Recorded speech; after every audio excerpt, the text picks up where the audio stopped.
Bonjour. Bonjour. Bonjour à tous. Nous avons donc assisté, mercredi 15 mars dernier, à ce qui s'appelle la reconnaissance des reliques. Bon, nous, ce qu'on en a vu en tant que spectateurs, c'est effectivement que les grands coffres métalliques en fer forgé ont été ouverts, que les chasses en bois doré ont été extraites, ouvertes également avec des clés, et que de ces chasses ont été extraits les reliquaires, ces grandes boîtes en métal doré, et ouvertes également à leur tour. Bon, après, on nous a dit « Ah, mais la reconnaissance des reliques s'effectue à huis clos », et d'ailleurs, c'était fortement gardé par les sapeurs en grand uniforme, en grande tenue. Et on voyait bien que si on s'approchait, on allait prendre un coup de hache. Bon, la hache étant en plastique, il y avait moindre mal. Mais nous nous sommes posé beaucoup de questions sur cette reconnaissance des reliques. D'abord, comment les reconnaît-on ? En fait, donc moi je vais répondre très modestement, hein. Je m'inspire surtout de cet ouvrage, n'hésitez pas à vous procurer. En fait, c'est la confrérie qui a publié en gros son bréviaire, son programme, je dirais. C'est une vraie référence. Et donc on voit ici effectivement sur ces photos les fameuses chasses dont nous parle Françoise. Comment les reconnaît-on? Tout simplement, c'est qu'à chaque ostension, donc il y a une reconnaissance des reliques, une vérification, donc on ouvre et on voit ce qu'il y a à l'intérieur. Il y a un procès-verbal qui est établi, pas à chaque fois, mais en tout cas régulièrement. En tout cas, le procès-verbal, il est fondé sur celui juste après la Révolution, donc au début du 19e siècle, au moment où, après ces troubles, on a fait appel à des témoins pour reconnaître en fait les reliques. Et donc, il y a eu un constat et on se base sur ce procès-verbal-là. Et donc, à chaque fois, donc, on reconnaît à partir de ce procès-verbal tout ce qu'il y a, en fait, toutes les reliques, les ossements, s'ils sont bien en place, s'ils sont bien là.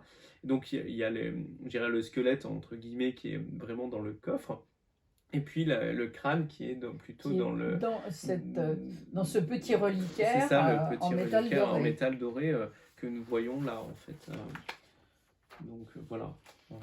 D'accord. Donc, mais alors pourquoi c'est à huis clos? Est-ce que c'est la suite d'événements peu glorieux qui eurent lieu dans le passé où les gens se battaient, où il se passait plein de choses? Il y a des résonances, on a bien vu dans les vidéos, là, les précédentes vidéos, on voit bien qu'il y a une garde qui s'établit pour protéger les reliques. Ça, c'est pas que le Dora, hein, c'est général. C'est-à-dire que dans un contexte où la relique, c'est quelque chose dans lequel les gens croient, en fait, et donc c'est primordial. Avoir une relique chez soi, ça a un pouvoir incroyable. Donc, en fait, il faut les garder pour éviter qu'elles soient volées déjà, pour éviter que la cérémonie soit perturbée aussi.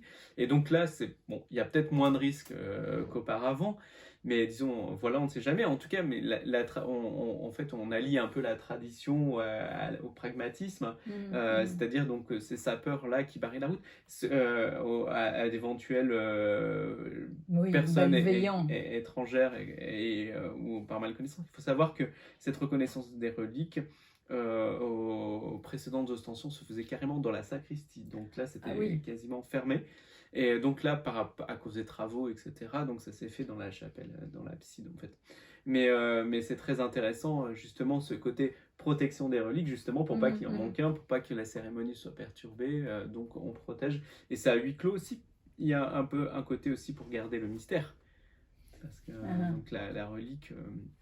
donc en fait, moins les vues, moins les... Après, il faut savoir que les reliques lors des 50 ans, des 50 ostensions plutôt, l'anniversaire des 50 ostensions, donc c'était aux dernières, eh bien on a ouvert le reliquaire et on a mis une vitre, un plexiglas où les gens pouvaient regarder. Donc on pouvait les voir, voilà, vraiment. On pouvait voir, donc le vénérer, etc., mais aussi voir les reliques. Ça, c'est, mais donc pas en dehors des reconnaissances, entre les deux ostensions. D'accord. Ça, c'est important, effectivement. Donc les chasses, les grandes chasses en bois doré, elles contiennent bien sûr le chef, la tête Oui. ou une partie de la tête du saint, mais que contiennent-elles d'autres? L'ensemble des ossements rangés d'une certaine Oui. façon Oui, oui. ou uniquement ce reliquaire métallique? Non, non, non, non, non, du tout. État des reliques, par exemple, voilà, de procès-verbal de la reconnaissance de 1960. Alors je lis, hein, ni plus ni moins, je cite l'ouvrage.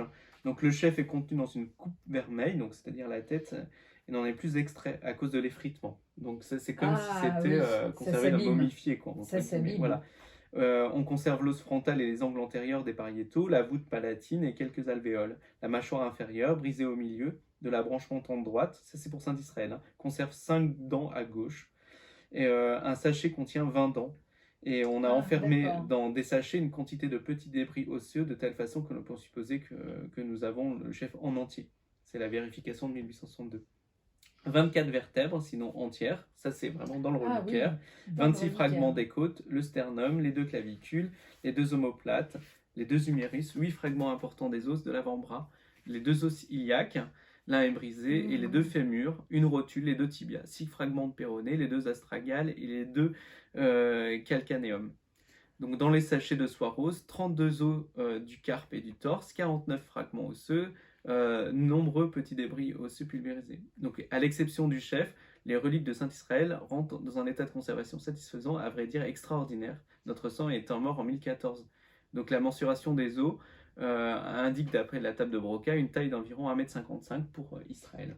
D'accord. Donc on a à peu près la même chose pour Théobald. Oui, on a donc pratiquement le squelette entier. Oui, voilà. On pourrait le reconstituer. C'est assez extraordinaire parce qu'en fait on suit l'histoire de ces reliques très très bien. Donc il est mais à une probabilité très très très très forte que ce soit véritablement les 2 saints. Enfin en tout cas depuis la translation des reliques en 130.